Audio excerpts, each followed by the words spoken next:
the head of design at Canadian Digital Services, and before that, Chris was heading design in UK at the Ministry of Justice, and before that, Chris was heading design at Expedia. How many of you know of Expedia? Okay, yeah, quite a few folks. Yeah, so yeah, we're really excited to have Chris. Chris would be talking about service design in the government space and how the Canadian Digital Services is trying to infuse design thinking and service design into making lives for all of us better who use the government services. So big round of applause for Chris Govias.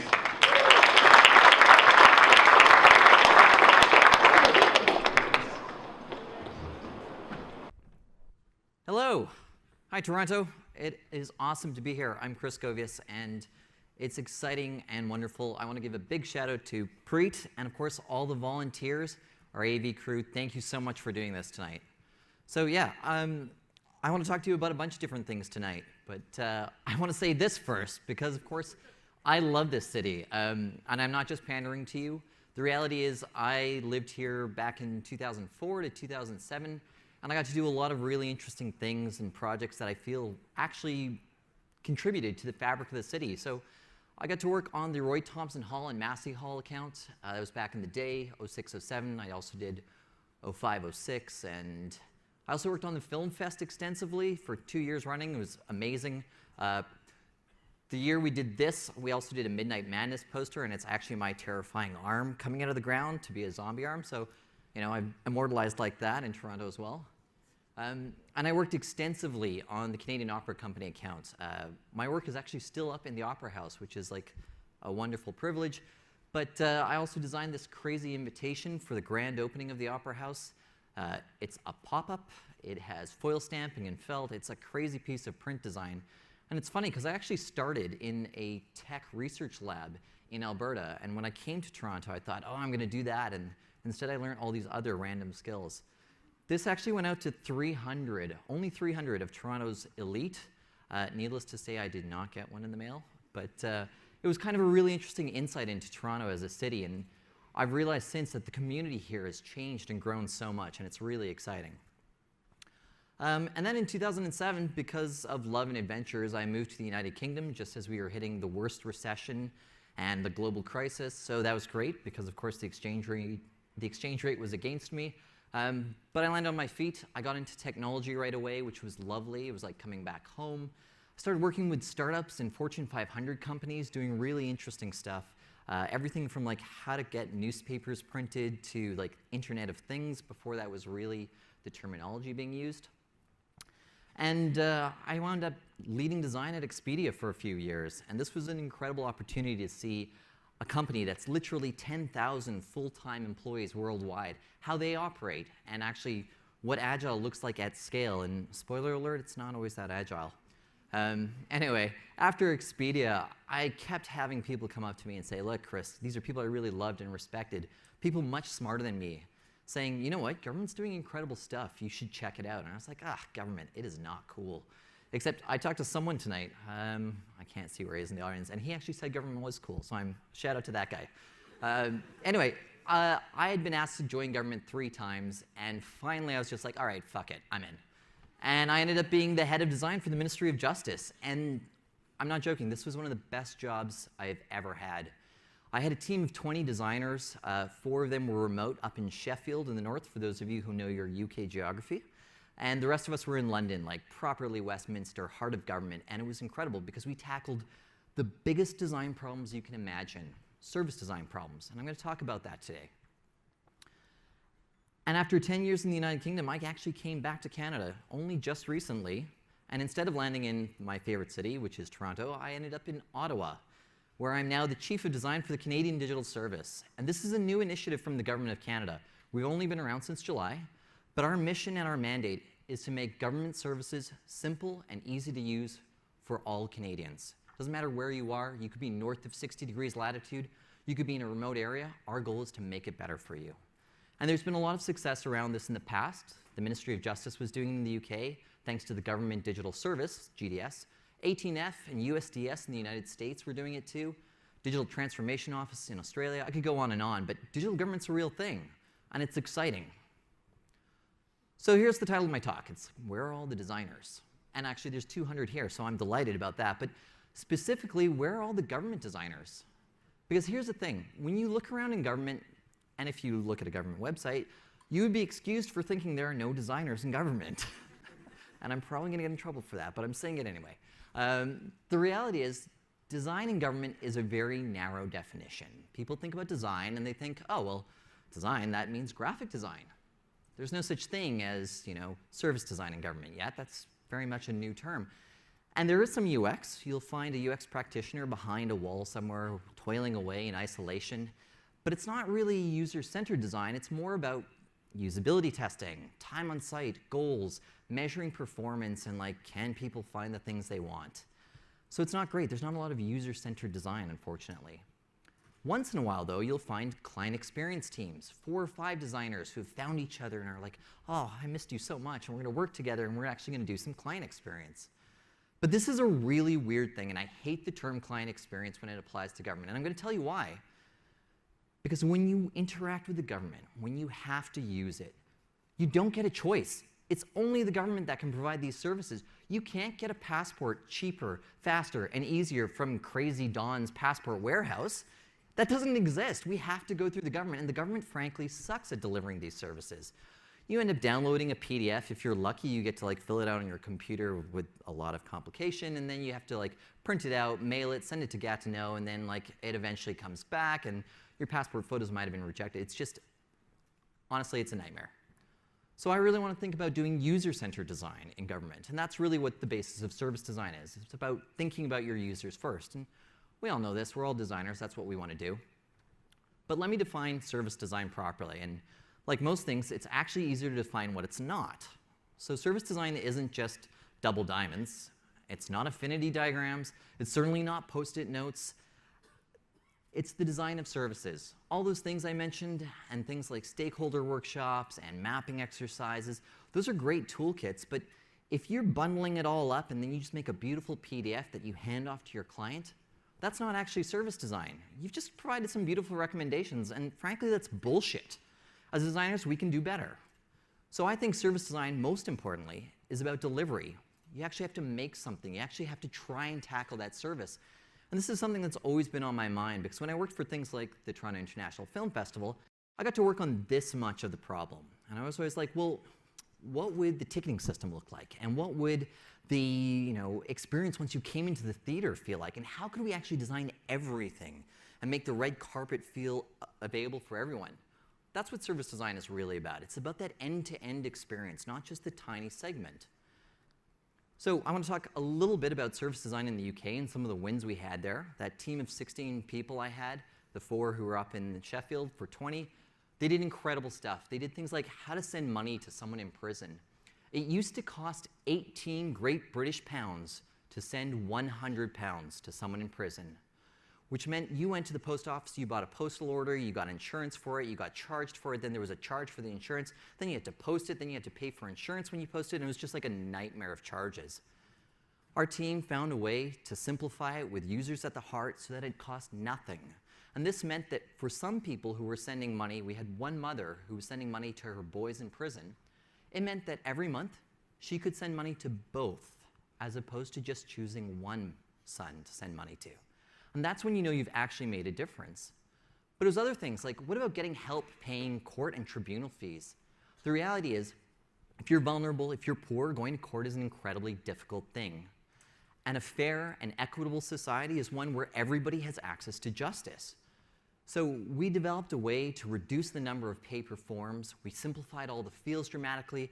We bumped up the call center scripts, and we just refined everything as much as possible so that the paper forms were coming through and had a higher success rate. Then we used that paper form we took the learnings from it, and it actually applied to our digital forms and how we could do that. So it was a real transformative piece. And we also did this, and this is something very near and dear to me. It was about visiting people in prison. As you can imagine, if you want to go and visit someone in prison, it's a very positive thing for the prisoner, but it's incredibly positive. Prisoners who receive visits from their loved ones are 70, that's 70, less likely to reoffend. So that's just good for society. It means fewer people in prison. It means more productive society. And it's like, we just don't need offenders. That's a great thing. But if you're trying to call up and visit someone in prison and you're just constantly getting a busy signal on the phone, and we had people who had called up over 50 times and never gotten through, there's no way that you can actually make those people get their visits unless you come up with really sneaky solutions, which we did, and I'm happy to talk to you about that afterwards. Come and find me. We basically bypassed an entire ugly system of software and developed a really lightweight system for people to actually book visits to prison. And it was immensely successful. But let's talk about something a little closer to home, specifically service design for Canada. I've already mentioned that I'm working with the federal government, and the Canadian Digital Service is committed to making these services easier. Specifically, things like how to become a Canadian citizen. I mean, who here is actually a Canadian citizen by birth versus, well, actually, let me rephrase that. Who in this room became a Canadian citizen? Wonderful. It was a terrible process, wasn't it? One of the most monumental events in your life. I actually had the privilege of becoming a British citizen, and I did things like I wore a suit, I dressed up, I did my hair, and not things I've done today, but whatever. Yeah, this is an incredible event, and we make it really difficult and painful. Or what about our veterans, people who actually go and serve in our armed forces, and then when they come back to Canada and they need assistance, they have to go through a lengthy process of applying. So we're actually got a team of service designers and UI designers and UX designers working on how to improve this service for our veterans. And then, of course, Indigenous people. The government says you've got to prove that you're Indigenous, and so they have to go through a lengthy application process. It's paper-based, there are passport photos involved, there are guarantors involved. Like, it's difficult and awkward, and frankly, they were here first. We are all settlers. The fact that they have to prove is a bit odd, and so we're trying to work with Indigenous services to improve that as well. I've already said this, but it's worth putting it on the screen. It's not great. Interacting with the government is difficult. But it doesn't have to be, and it shouldn't be, and it's upsetting to me that it is. So we should redesign them with a user-centered approach, and that's what my team with the Canadian Digital Service is trying to do. And this should be just a simple, obvious thing, except it's incredibly tough in government. Like, so tough. And it's tough for so many reasons. I'm going to go into a couple of them right now. You end up finding legacy systems, giant pieces of ugly software all over the place. You want to create a booking app so you can visit people in prison? Well, you can't, because the software is run by HP or IBM, and it costs $4 million to even think about an API, and it's going to be ready in 3 years' time. There's a lot of skepticism. User-centered design is a buzzword. Service design is a buzzword, for crying out loud, and people have heard this all before. Oh, you're going to build me a new system? It's going to save time? It's going to make my life easier? Yeah, sure, I don't believe it. And there's that fear of complexity. People are like, oh God, a new system is just going to be like 16 hours of training, and I'm going to have to sit in a room and watch a video about how to click a mouse. I don't want any of that. And this is actually a real thing, and managers hate it, and of course employees hate it too. There's also unfriendly environments. People are sometimes worried we're going to design them out of a job, or we're going to take away what they do. Of course, we have IT departments that get a little bit like, oh, you're coming into our space, we don't like it. We need to find a way to talk to them as well. And of course, sometimes you just run into shitty policy. This is like when government is like, no one can use cloud. And we're like, oh man, like Amazon AWS instances, like we could just spin it up and, okay. How do we work with policymakers to actually change the landscape so we can do cloud deployment, so we can do continuous deployment, so we can spin up instances? This would be a good thing. So yeah, it's kind of like a bleak scenario sometimes. And you got to ask, why would I move from London, England to Ottawa, of all places? Not my preferred city. Toronto's my first love. I'm learning to love Ottawa. Why did I move all the way? Well, it's this. It's not okay for government services to be bad. Google, Apple, Facebook, we interact with those companies more on a daily basis than we do the Canadian government, and they're easier. They probably have a better picture of us than the Canadian government, for crying out loud.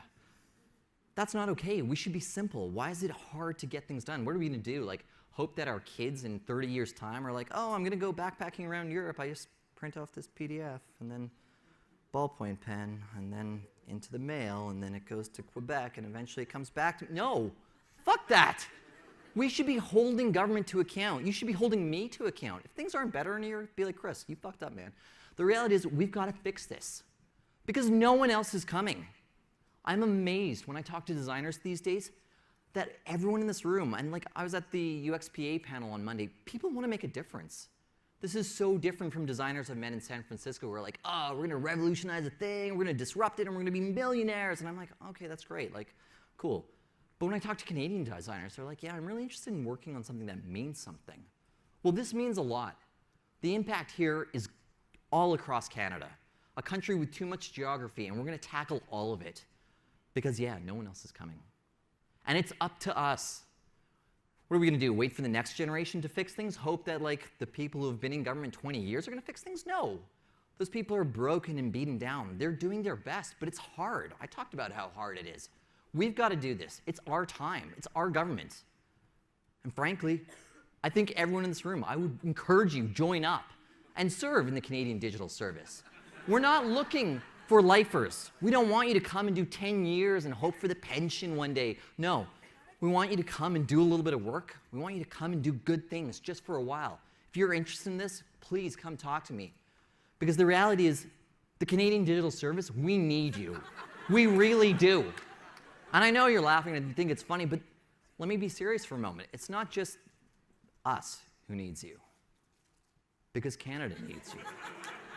I'm serious. I'm dead serious. I really feel passionate about this. If we don't do it now, who will? If it's not us, who's it going to be? Are we going to leave it to IT?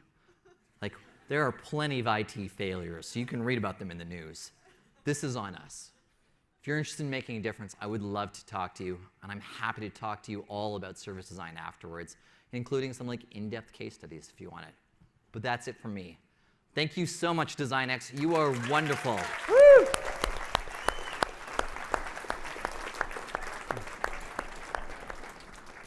Thank you so much, Chris. That was amazing. And Chris is on the DesignX Slack group for those of you who maybe do want to go ahead and chat more. I was going to say it's the same username, I think. It's Govias. So yeah, absolutely. reach out. So any questions? One question at the back, sir.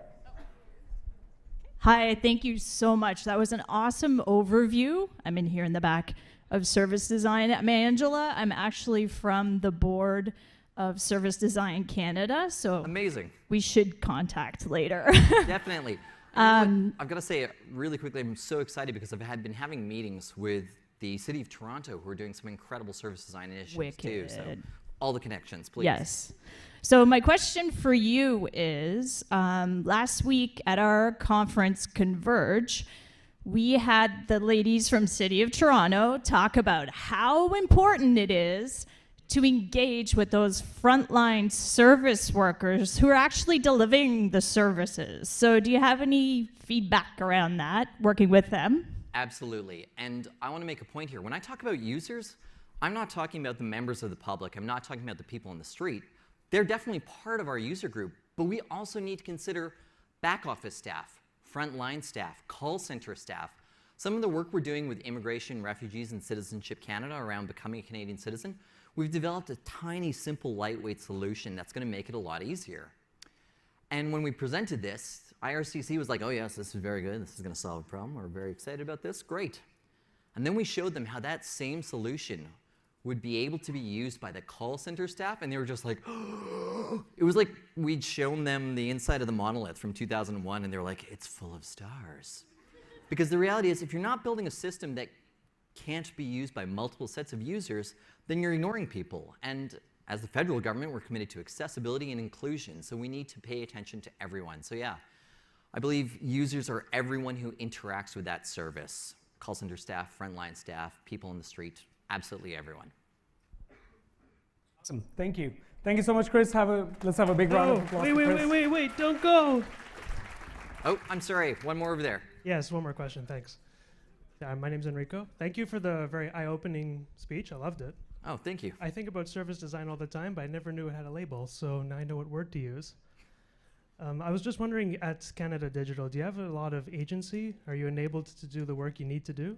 Oh yeah, this is why I moved across the ocean and dragged my family to Ottawa. CDS, the Canadian Digital Service, I actually believe it's a once-in-a-lifetime opportunity. I wouldn't have given up life in the greatest city on earth, London, sorry, Toronto, to come. But the reality is the agency that we have is incredible. We live within the Treasury Board, so if you have commissioned a giant IT project and you come to Treasury Board and say, please, sir, may I have the monies to pay the IT? Treasury Board says, have you talked to CDS? Have you talked to the experts at the Canadian Digital Service? Because if you haven't, we're not releasing this money. So we get a lot of agencies come our way and they're like, hey, we're just gonna build a weather app because people want weather. And we're like, we're pretty sure that exists. No, we're not getting involved. We get to pick our projects, and we get to pick our projects with what we call the 3 R's, and that's reach. Are we reaching enough Canadians? Replicability. Is what we're doing and building going to be useful to many other people? We're gonna open source it all, so can other agencies use this? And the last one is readiness. Is the department, agency, the people who want to partner with us, are they ready to partner with us? Are they ready to do it our way? Are they ready to kick off a 4-week discovery process where we do hardcore qualitative research, and then we take that, we analyze it, and we say, hey, we have a prototype. We're going to test this. We're going to hypothesize. We're going to refine and iterate. We're going to build something small and then build larger. We're going to build microservices connected with APIs and a strangle pattern and get rid of that giant piece of software. Like, we make sure that when we partner with an agency that we do it in the best way possible so that we have everything we need. And I have to give a big shout out to our internal services team because they're busy hacking HR to make sure that we can bring in amazing designers from around the country.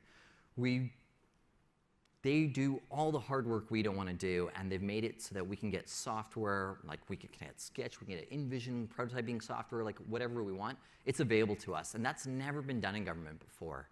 So I'm really lucky to be part of this, and I think, yeah, we're lucky because we're positioned nicely. All the policy has been thought of, and when they were founding CDS, they talked to every single other government in the world around what went well and what didn't work well, and then we've taken the best from that. So here's hoping. Awesome, a big round of applause for Chris.